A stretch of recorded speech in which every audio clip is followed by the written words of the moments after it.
Welcome back to the DJ Sessions, where we feature the best DJs and producers from around the world. I'm your host, Aaron, and right now I'm in the virtual studio sitting in Seattle, Washington, with none other coming halfway in from around the world. From Sydney, Australia, we got Dave Winnel. Dave, how's it going this afternoon? Or is it evening right now? It's morning for me. It's morning for you. Yeah, all right. Yeah. I just got up, had my coffee, and ready to start the day. This is the first thing I'm doing. I just got up from my afternoon siesta that I usually take. Okay. I wake up early in the morning, do a lot of work, have lunch, have some, take a little nap, man. Like just chill that hour and a half, and then come right back up. That sounds good, actually. I should start adopting that. I feel that way. I don't have to use the caffeine to get my jump start in the morning, get me going, because I get that burst of energy in the morning and get going. And then let me take a break from everything. Then let me come back to the table and do everything else. Oh, thank you. I think Einstein used to do that. I think he used to nap before doing important tasks. It's funny you bring that up. I thought it was Einstein that did it. Was the teaspoon technique. And what he'd do is he'd fall asleep with a teaspoon in his hand. And as he let go of it, the teaspoon would hit the floor and wake him up. Because he needed sleep. I don't know if that's a true story or not. I'm sure we have this wonderful thing called the internet that we could look it up and find out if it was Einstein that did it or not. But it was somebody I heard about the teaspoon. I was gonna say I thought it might have been Beethoven, but he's deaf, so he probably couldn't hear the. Yeah, be able to hear. that wouldn't. Well, he might be able to feel the bass if it was a big spoon, the vibrations. Yeah. Like one of those big kitchen spoons, like. Yeah.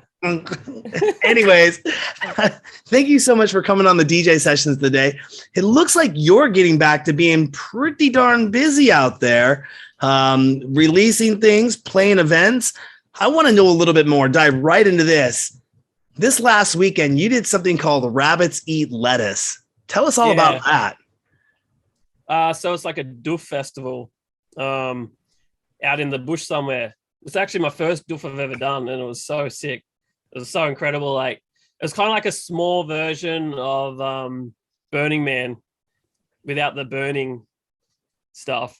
But it's like my first bush doof. I played at midday on the second day, and I was really worried because I'm like, midday, like who the hell's going to be here at midday dancing? But it was like a proper full crowd. Like, everyone was just up because they had already slept the night before, so they got up early. And they were just like raging all day. Is that sick? And is that a yearly event, or is that quarterly, or is it like a kind of seasonal? It's yearly. Last year it got postponed because of COVID, and then we had floods, but they finally got to put it down this year. So, and is that just like right outside of Sydney, or how far away is that from where you live? So this was in Brisbane. It was about 50 minutes from Brisbane. Okay. Yeah, it wasn't too in the bush because you could actually see a road, but that's because we've had major floods here recently, so they've had to change the venue. So they actually put the whole thing. They had the event planned, but the venue 2 weeks. They found the venue 2 weeks ago, and then they put everything together in that time. So it was pretty incredible. Well, I'm definitely looking forward to coming down there and visiting sometime in the near future, hopefully in 2022, because two of my good friends just moved down there. They moved to Melbourne. Nice. So I'm not sure how far. I should know how far that is from Sydney. It's a 1 hour flight from here. Oh, that's a puddle jumper. One and a half. Yeah, that's nothing. That's easy. But congratulations on getting things started back up. I got a question for you. Are you vegetarian? Or it was the event a vegetarian-based event because it's Rabbits Eat Lettuce? Yeah. So the name's actually a funny name. I think because rabbits can't eat lettuce or something. I think that's the joke. But I was actually surprised because it's like a bush doof and hippies love bush doofs, and I thought there'd be heaps of vegetarian stuff. But it was pretty much just normal meat, and you obviously have your vegetarian stuff everywhere you go. But yeah, I was really surprised by that. There wasn't too much hummus or what do you call those delicious plant-based ball things? Yeah, I'm not sure what those are called. You probably have a bunch of different types of cuisine down there that we may not have up here, My next question I was going to ask is, after you do a show, would you choose to eat pizza or hamburgers after the event? Well, I actually had pizza, rabbits, pepperoni. There you go, pepperoni. And I actually had a chicken burger too, but so I had both. What is your normally it's Macca's. Normally I go straight McDonald's. McDonald's. Yeah. You call it Macca's? Yeah, we call it Macca's here. I live above a McDonald's. Oh, do you? Oh, literally. That's deadly. I only eat it maybe once a month. I think I ate it twice in the last week though. Now you can't eat it for 2 months. No, you can't eat it for that long. But on your pizza, if you had pizza, do you believe pineapple goes on pizza? I don't. I think anyone can do whatever they want with it. Really, it doesn't bother me. But I don't like it. But I tell you this: so when we were like younger, we would have Hawaiian pizzas, like what we always used to order with pineapple. I used to take the pineapple off, but I kind of like the little residue that it left, like that sweet. So I like that flavor, but I hate crunching into the cold pineapple. But if you want to put pineapple on pizza, man, do it. There you go. And your latest track that you just released was titled Stimulate with J Sounds. Yeah. I was listening to it right before the show. My friend was here kicking back in the background, and he goes, that reminds me, it kind of reminisces me of some of the older stuff we heard growing up. Coming in. It was very stimulating, no pun intended. What was the thought process behind creating Stimulate? Well, me and Jay have been friends for ages, and we've kind of got the same kind of music vibes going, like influences. He's a bit more darker than me, and I'm a bit more happier, I guess. And then when we mashed together, it was kind of this nice gelling of sounds. But that track kind of just evolved. Like it started off as one thing, and it kind of just evolved into this banger. And I think for the lyrics, I think we were just throwing dumb ideas, and then Stimulate just came out eventually. And we got one of Jay's mates to like not sing it, but like say it, I guess. And yeah, it took about 6 sessions. Like I know it's a pretty simple track, but it just took so long it's like an evolution, I guess. Well, producing music stands synonymous with spending countless hours behind the computer, sculpting your beats, making sure they're great, getting the vocals, getting the tracks laid down, tuning them, amping it, all the fun stuff you could do to them. What do you do in your free time to stay fit? So I normally like you said, when you go for your little siesta at 3:30, normally 3:30 is when I get like super bored in the studio. So I always like come to the studio with my runners, and then I just run. I like running, listening to music, or if I've been working heaps that day, I don't listen to music when I run. It's kind of like a nice break. I also went rock climbing last week for the first time. That was fun. Bouldering in the gym. You were tied up with the rope and everything, so you don't. So the wall's only like 3 meters at best, so no rope. How did it work on your arms? Did you feel it the next day? Yeah. Yeah. Yeah, I recently have been hanging out with a friend of mine, and she's a Pilates kind of personal trainer, and been feeling a lot of kind of upper body workout stuff, and having to take a whole day to recoup from things like that. Just because you start doing the planking and doing those kind of things, it's like it hurts the muscles when you're not used to it. And then, obviously, I don't know if you have an Oculus or not. Are you a fan of VR? Have you done anything with VR yet? Oh yeah, I'm just PS4 VR. Yeah, I play Beat Saber or Synth Riders. Yeah. And afterwards, your arms are just like kind of jello afterwards. So, that's cool. Yeah, that's kind of one of my workout things that I do. But yeah, it's always good to find out how people stay fit. What do they do in their spare time? If there was one type of sound in electronic music that you're really excited about, what would that sound be? Well, I love listening to melodic stuff. So that's like when I'm running, I love listening to like melodic tribal, like 122 beats per minute kind of stuff. Go ahead. Yeah. There you go. I was going to say, I listen to a lot of down-tempo ambient myself, And in the studio, in my place, everyone knows when we're in our mobile studio and we're in the truck and it's big boom, boom, boom, boom, it's the show must go on. But when I'm at home, I'm listening to a lot of down-tempo ambient by Groove Salad by Soma FM out of San Francisco. Okay, kind of my nice. down-tempo chill. So it's always chill, ready time to take a nap, right? Like, yeah, it's time to go take a nap. But right on. And do you have any other aliases other than Dave Winnel that you're working on or going to release music under? Funny you ask, because I'm actually starting one soon, which is going to be the more melodic stuff. So I think the first track drops in May 20th, and it's going to be under my new alias called Littlefoot. Littlefoot. What's the word I'm looking for? Not the reasoning. What's the deciding factor that you went with Littlefoot for the name? Well, I got if you look at my little feet, I've got no. So everything's gonna be like I love dinosaurs and stuff. So I've even got a dinosaur shirt on today, I think. And everything's gonna be like dinosaur themed. And Littlefoot is I don't know if you remember that kids cartoon. Well, it's not even a kids cartoon. It's a cartoon though. It's from the I think it might be it's got to be the 80s or early 90s, called Land Before Time. It was about those dinosaurs that like go on a journey. The main character is called Littlefoot, so that's where I stole that from. You know, I've never seen that one before. I know the movie. I know the Land Before Time. I know they had sequels. I know they had. It's a crazy movie. It's kind of like a Lion King with dinosaurs and. Definitely remember that. Without the king, there's no king. Without a king. Is fashion important to you? Fashion?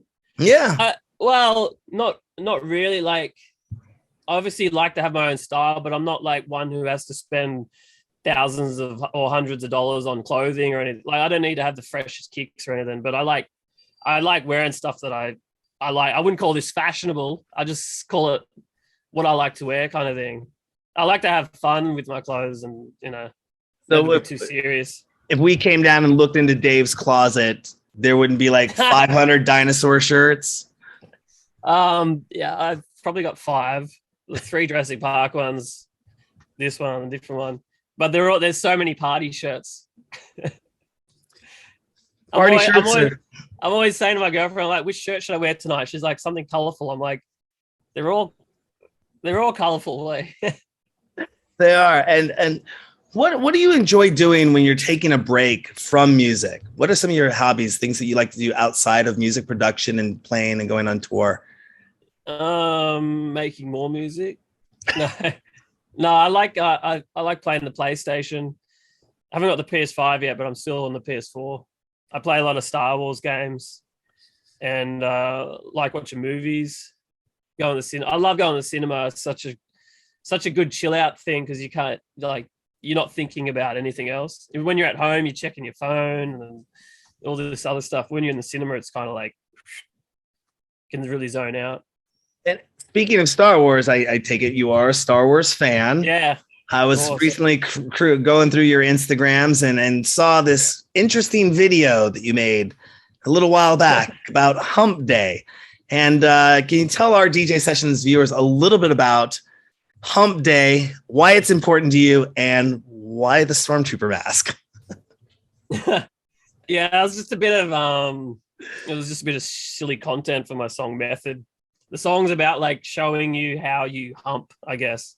Because the lyrics are, show me right now, I need to know your method.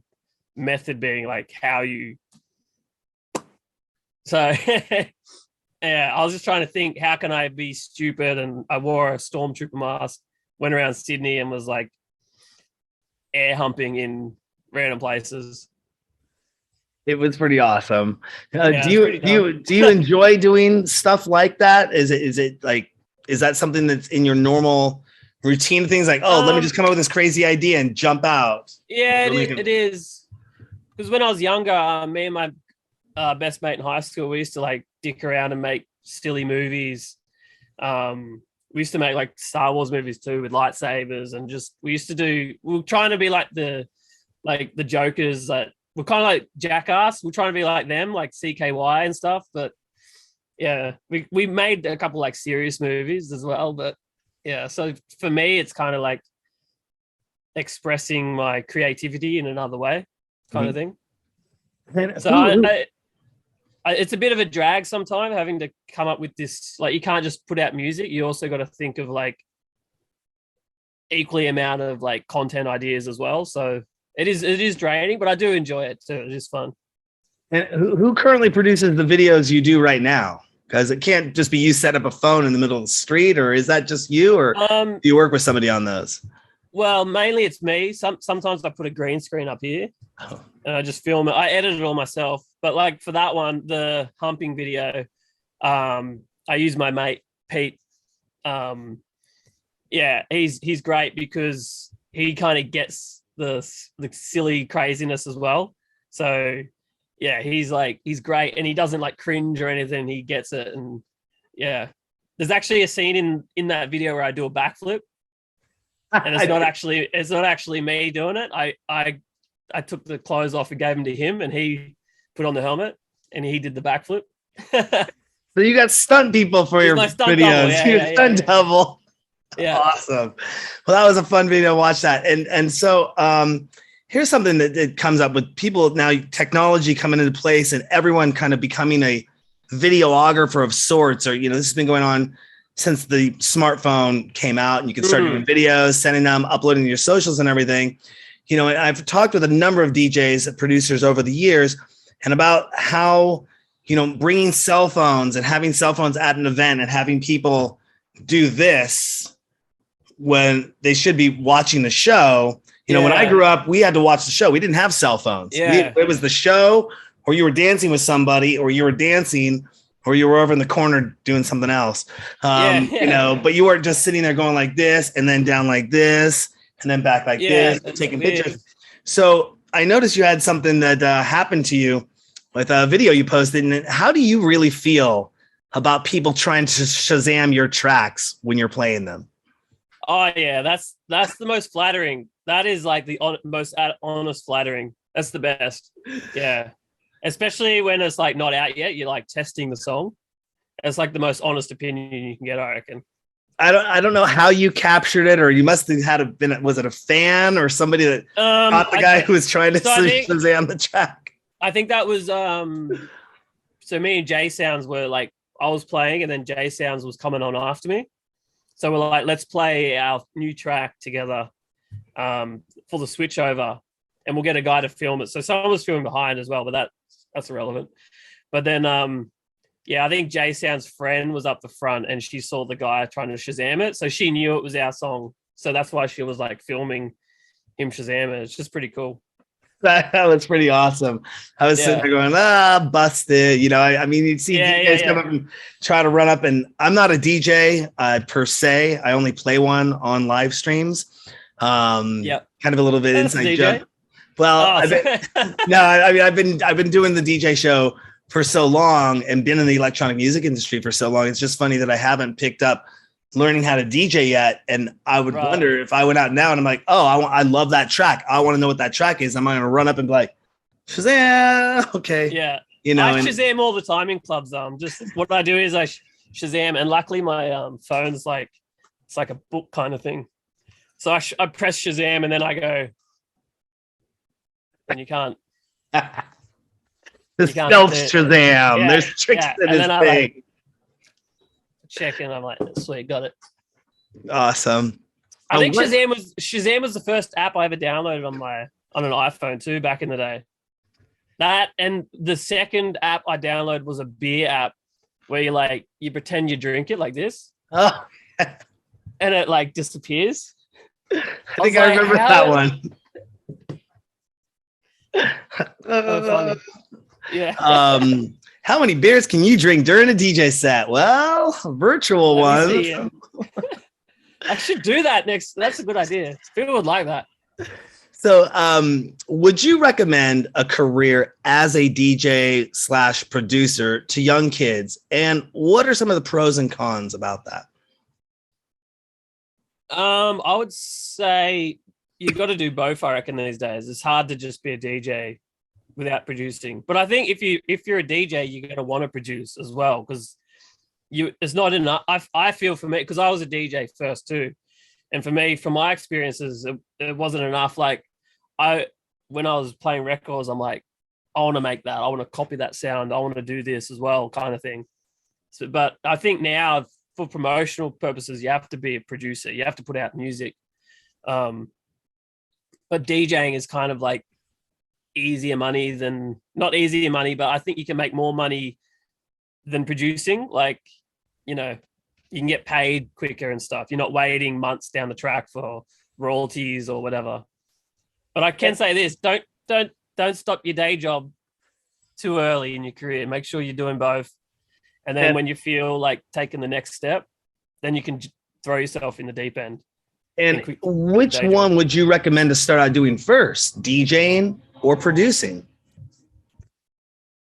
Oh man, I think DJing. So well, it depends what kind of music you're doing. Like, if you want to start like a crazy artist project where it's not really DJ music, then obviously you wouldn't DJ first. But if you're making club music, then I think you got to DJ first. So you know like how long intros should be, and like how it's going to work on the floor, and how build-ups work, and all that kind of stuff.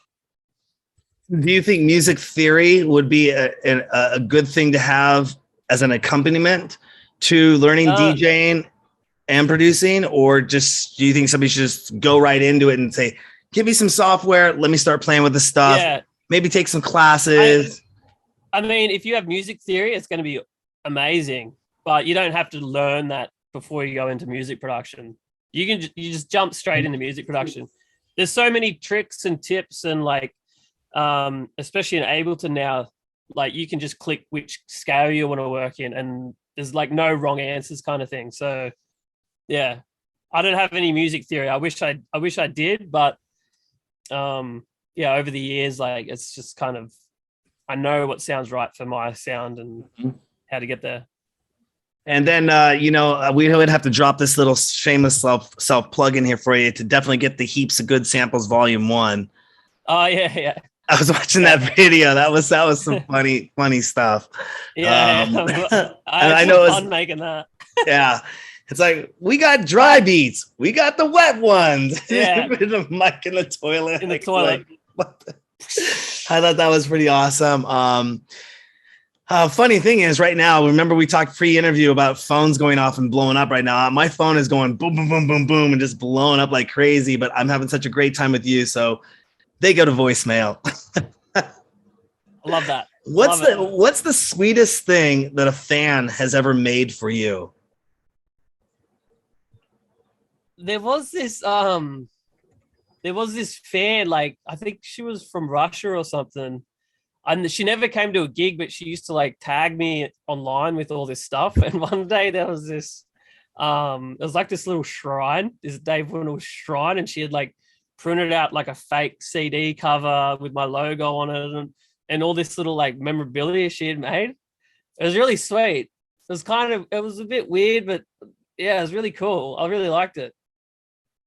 How do you stay in touch with your fan base? What's the best way that you find that you can engage with your fan base?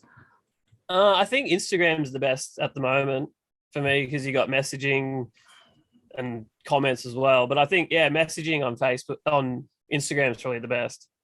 Mm-hmm. Facebook's kind of gone. I don't really check it anymore that much. Like, it's kind of, there's too many to keep control. I think Instagram's a good spot. I hope I don't lose any sponsors here by saying this, but I was talking to an influencer company the other day, and they're like, we don't even touch Facebook anymore. It just doesn't have the reach and what it could do with an Instagram, a Twitter, or TikTok. And with TikTok taking over, the amount of traffic going to TikTok nowadays is taking over the amount of traffic going to Google. It's just like crazy. And I got sucked into the TikTok about a month ago, maybe a little bit more than that. And one night I was just laying in bed, and I'm like, I'm going to look at this for like 10 minutes. 4.5 hours later, I was still just scrolling through. Whoa, I was like 3 o'clock in the morning. I was just like, whoa, this is awesome. And I make so deep in the algorithm. Yeah, I'm a huge foodie myself, so I like to cook and put cooking videos up online. And it's a process because I'm making dinner, but I got to take a shot of everything in there. And then it compiles it, puts it to the music and puts it up there. I just get a laugh up. It's like laughing at myself in the mirror because I used to just take a lot of pictures of my food and put my food pics up. Now I'll make a TikTok and I'll just be like, it's a lot of work. It is. It can be. And some of these videos, I should have said that earlier. You said what I like to do with my fun, and I like cooking as well. Like I don't cook amazing chef meals, even like a nice Thai dinner. I like to cook or something. And sometimes I'll put a video up where I'm each step. And people say, oh, you should do more of that. It's like really cool. It's like people like that. I'm like, yeah, but it takes the fun away from cooking because then it's like work. And I'm like, oh, yeah. So, but people do like the cooking videos. They do go well. I need to find that life partner that wants to come into the kitchen while I'm cooking, and then they take all the shots, and then they make the TikToks and post them to my videos. Yeah. I think I have a new project for someone. That'd be awesome. So, if you could host an event right now, after we just came out of everything that went down and around the world, blah, blah, blah, don't need to get too into that. If you could host an event of your own without any limitations, what 5 things would you have at that event? I would have all my friends playing at it, close friends. I would have some kind of I want to have some kind of art installation, maybe something that is everyone that's going there can be a part of it and join to it or something. I would have a shit ton of lasers. I would have dinosaur stuff everywhere, and I would have free popcorn. Why free popcorn? Popcorn I get, but free. I just love popcorn. So popcorn, not pills. Popcorn, not. Now that's going to bring me right into my next question. You have a merch store online, don't you? Yeah. You have merch store. Yeah. I could see you totally pushing that as a T-shirt on there. Yeah, there is popcorn, not pills. You got anything? I've done one. It's not a very good design though. I've got to redo it. It hasn't sold very well. We got Jungle Juice. All right, we got the Get Poppin'. Oh, popcorn, not pills. Tea right there. Yeah. Looking at that. Popcorn, not pills. That's awesome. I need to do one with just bold letters. Popcorn, not pills. So people at the festival will be like, oh! Popcorn, not pills. That's cool. You get 10%. Yeah. All right. Now, in addition to your merch store, are you passionate about merch, and do you come up with ideas that's I'm going to make a crazy T-shirt and put it up here like we just did with popcorn, not pills? And it's not something I'm too into at the moment. I just want to make sure there's merch that people can buy, and that if they want to support me, then they can. But my mate just started a new T-shirt company called That Guy Co. And hopefully one day we can his shirts are party shirts. So I want to create the Dave Winnel party shirt in conjunction with him, hopefully. And then it'll be more of a passion project. And what's the thoughts or the meaning behind Jungle Juice? So the track the track has the word jungle in it, and I was just kind of think of there's not too much of a meaning. I was just kind of what's the funny? I can't just call the song Jungle. It just it's a bit boring. So I was like jungle, this, that, jungle juice, which is obviously that stuff that it's stuff you smell to get high. I've never actually done it myself. Not you, but no. I was gonna say where we're from, jungle juice is usually. Have you ever heard of what's called a spodie? Oh, is that the big drink? Yeah, where you just pour a bunch of fruit and a bunch of fruit juice, and you put it all in the thing, and then you use Everclear, which is 180 proof alcohol. You put the Everclear, and then you let it sit there for a while, and you drink out of the spodie. You eat the fruit from the spodie, and yeah. I have seen that because when I was Googling jungle juice, that I saw that came up. Mm-hmm. So in the music video, I didn't want to obviously have anything to do with the sniffing of because that's a bit like drug related. So I use the we would call that like what would we call it here in Australia? Whatever. But yeah, I had that in there. So the little characters were like drinking out of the big juice, alcoholic juice stuff. Sprody or whatever you call it. Spody, yeah. Spody. So do you go back to some studio questions? Are you more inclined to work with hardware in the studio or software or both? So during COVID, I started like buying synths because I was like not bored, but I wasn't traveling as much, so I was spending a lot of time in the studio, and I was like, you know what I'm missing here is some hardware synths. So I'll give you a little quick little demo over here. I've got the Moog Subsequent 37 there. I've got MS1 here, a Prophet Rev 2 here, and I've got the recreation of the 303 here. The acid machine there. They just and keep that's just a MIDI controller. Yeah, they keep multiplying. Keep coming out like rabbits eating lettuce. Yeah, or would that be more like rabbits doing other things? Yeah. No, I think I saw. I don't know if you were in a picture of an elevator or you were transporting your gear to a show. Do you take all your gear with you to a show? Do you do live production and DJing sets, or is that picture you saw was like a special one? That was the first time I had done that. It was for this thing in Australia called Like a Version. So like the major radio station in Australia, Triple J, once a week they get a band or an artist in to perform like a cover of their favorite song. So I did Toto Africa. Okay. And I took all the synths in there and I brought along 3 singers and a drummer, and we like performed it live. I saw that.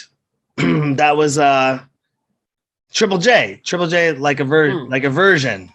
Yes. Like a version. Yeah. Okay.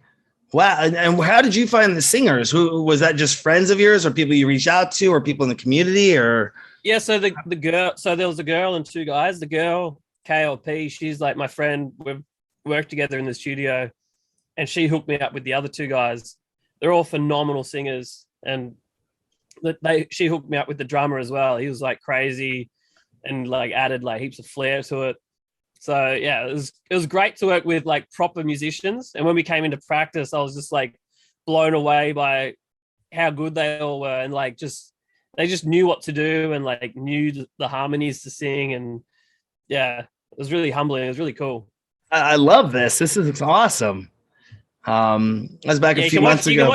The main thing is it's on YouTube, so you can see it on Spotify. You can hear it on Spotify, but the main bit is on YouTube, and you can see like the whole band and everyone in the studio together. Yeah, you got your old rack mount set up there. Wow, crazy. Yeah, that's awesome.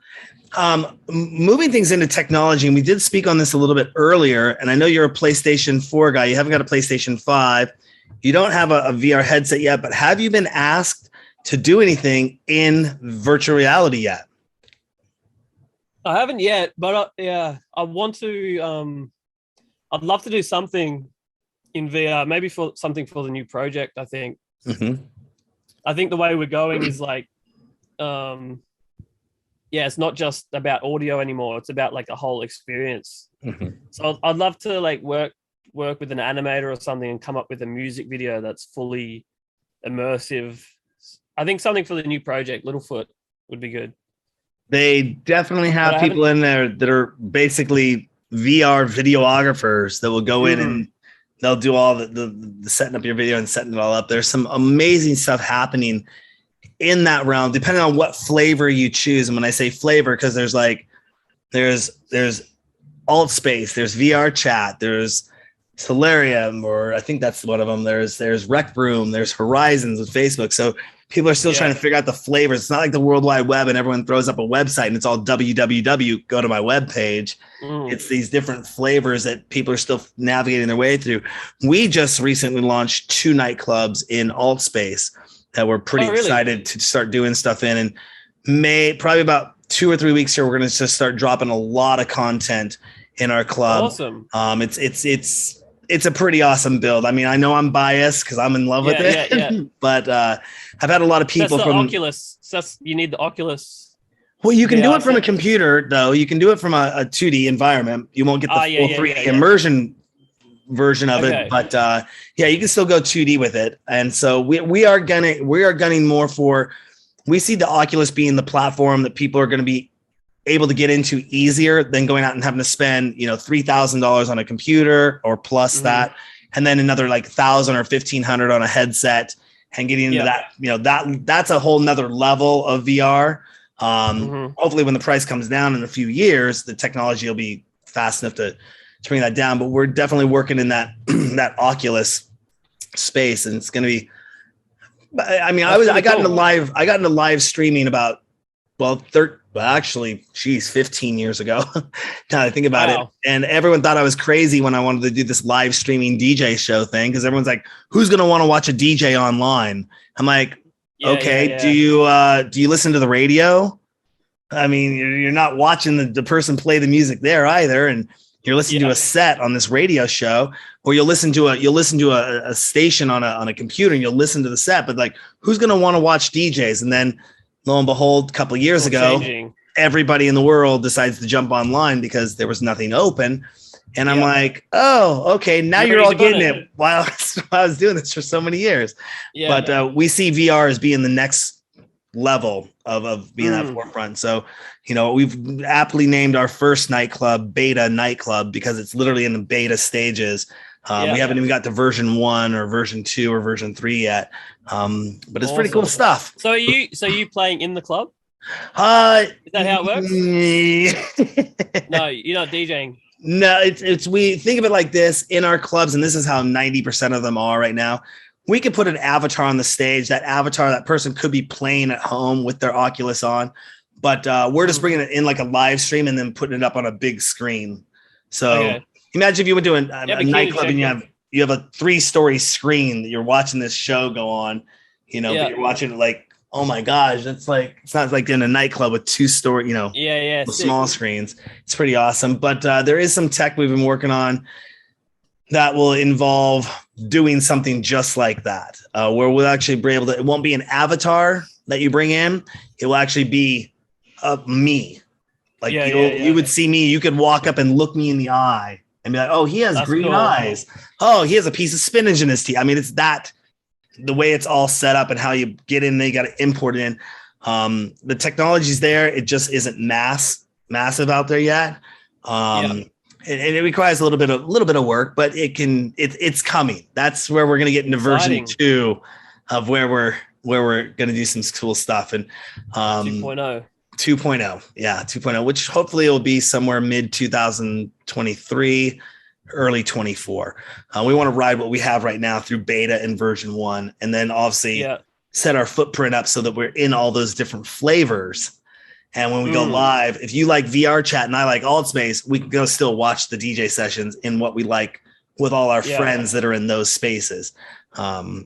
Very interesting, very big stuff. Yeah, it's getting really exciting. There's some really cool games in there too. My mom keeps thinking that VR is for games, and I'm like telling her, no, Mom, it's so much bigger than that. There's so much more to do. Is there anything else you want to let our DJ Sessions fans know about before we let you get going? We're already talked about the Alias is dropping on 20th of May, Littlefoot, so look out for that. Other than that, a new Dave Winnel track that's dropping June 3rd, I think. It's called Real Life, which is actually, I'll show you the artwork. I really like this because we've been talking about the VR and stuff. So this is like really interesting.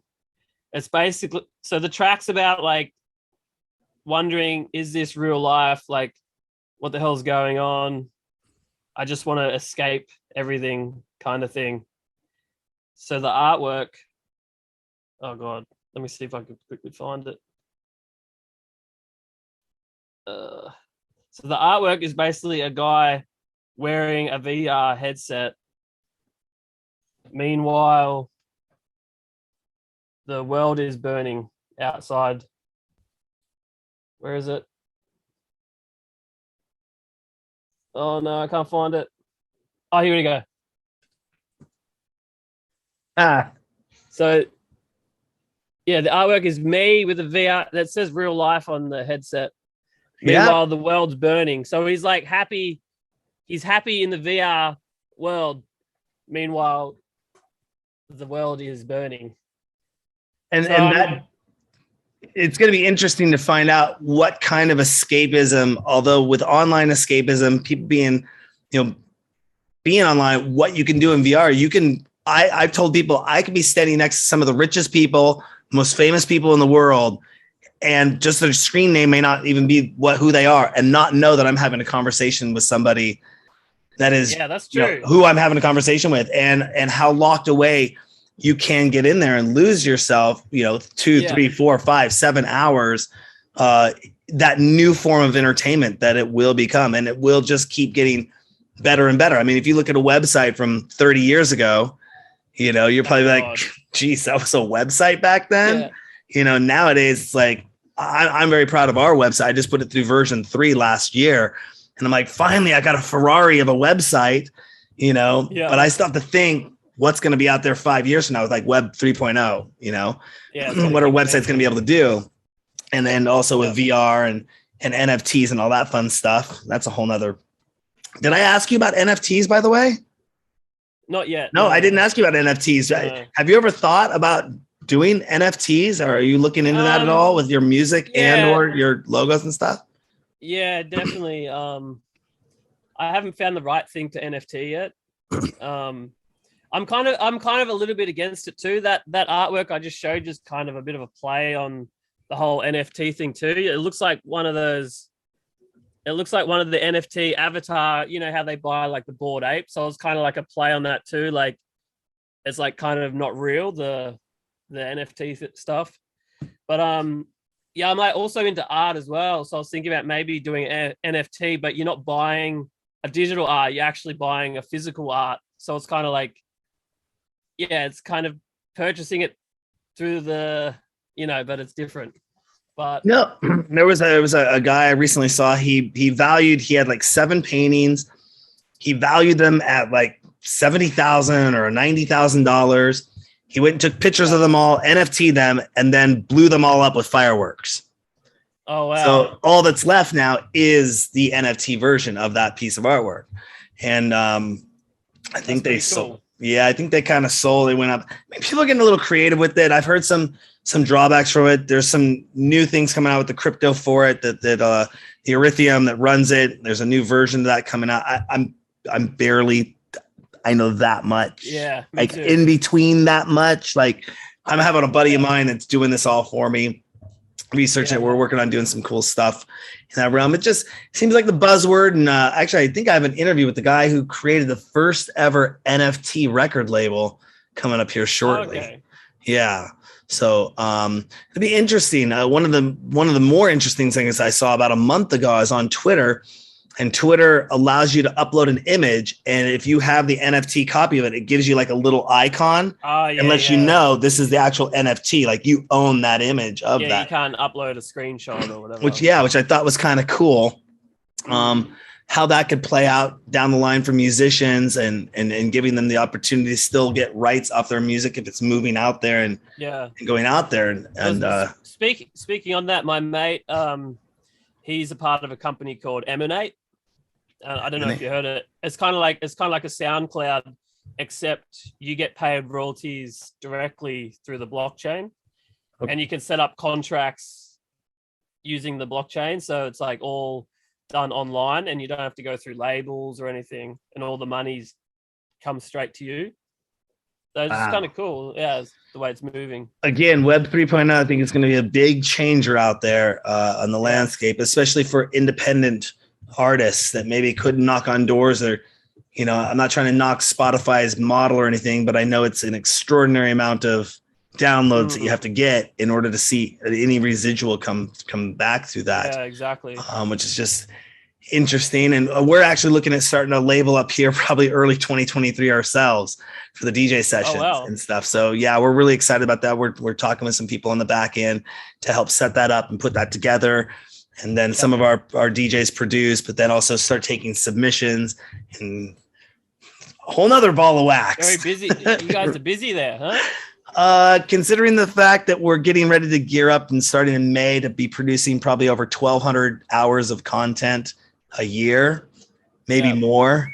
Yeah, we're looking at about 100 episodes a month. And there's a lot of back end stuff that goes into this. I mean, most people get up and like, I can do a show once a week. I can do 2 hours a week. I can do 4 hours a week, or maybe I do one interview a week. And I'm like, no, we're doing 100 things a week, and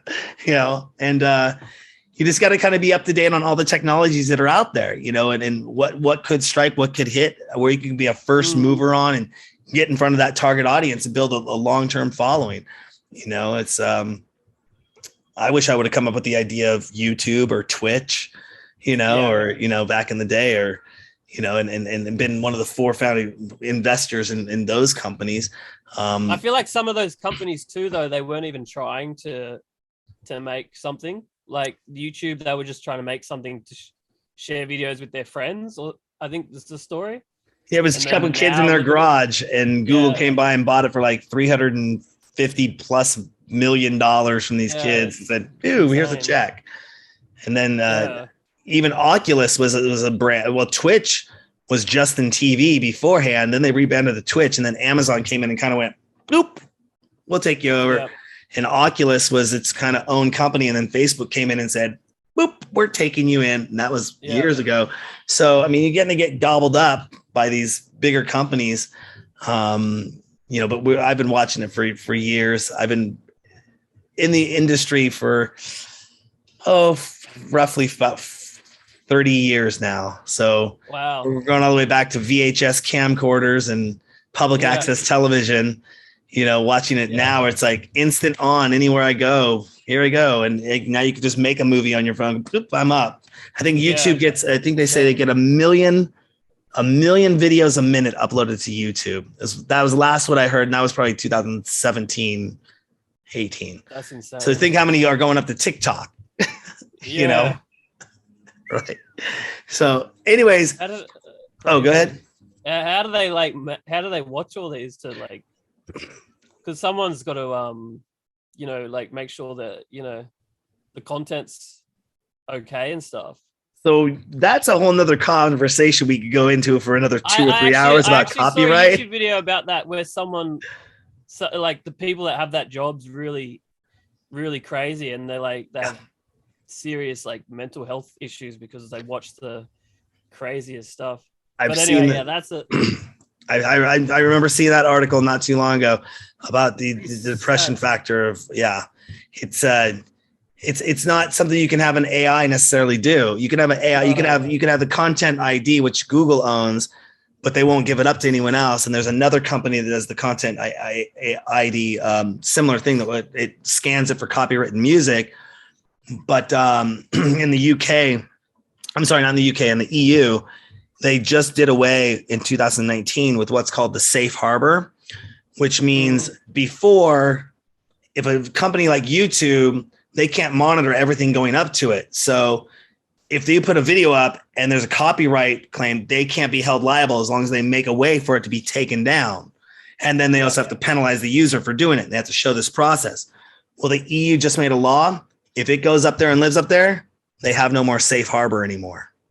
Oh, wow. So all these video content sites with video on demand are like, what's going on? So you saw Facebook a couple of years ago, you'd play like you're doing a DJ set on Facebook or YouTube, and it'd flag you and say, this is copywritten material. Stop this or we're turning your stream off. And people were like, what do I do? What do I do? Now they all migrated over to Twitch. And, Twitch has been talking about being a featured partner with Twitch. I kind of get some inside information, but this is more public information, is they've talked about copyright exclusively out there, like tons of times, sending the emails out. And one of the things they're looking at doing is just like Facebook and YouTube is going to active monitoring. And once they start doing that, people are going to literally lose their shit because you're going to be streaming live and all of a sudden, nope, you're taken down. If you get 3 strikes, you're taken down. Now, are they going to know that you're coming in from the EU or you're coming from Australia, you're coming from the States, you're coming in from South America, that, as long as those go, we still have the safe harbor, we're okay. But they can't take a chance from it legally with that many videos and that much content going out there, the moment something gets up there, if it lives up there for a second, 2 seconds, 3 seconds, they're liable, and they can get sued for that. They can get sued for damages on that, and it would hold up in court that you allowed this copywritten content to be on your platform. There's no more safe harbor anymore. So we're just waiting to see if the rest of the world catches on. But I could talk about that ad nauseum forever and ever and ever. But thank you so much for coming on the show, Dave. Where can people find out more information about you and what you got going on? I'm most active on Instagram and TikTok. And you can also find me, my website's just davewinnel.com. And YouTube, I'm putting up funny videos on YouTube. I'm also doing video tutorials on YouTube, so you can check those out. Awesome. And Facebook, yeah. How often now was the sample pack, was Good Samples really like, is that a real sample pack or do you make sample? Okay. That was out through 7, 8, 9, 10 samples. So that's a real sample pack. Okay. Awesome. Yeah, the trailer I know is kind of, it looks fake, but it's real.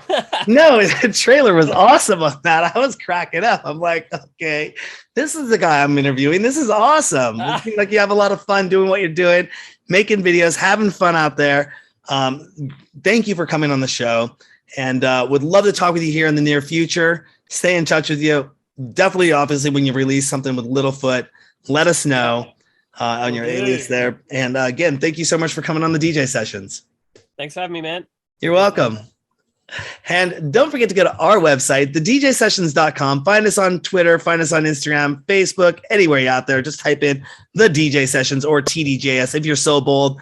This is Darren, and that's Dave coming to you live for the virtual sessions. I'm in Seattle, he's in Sydney. You know what happens on the DJ Sessions?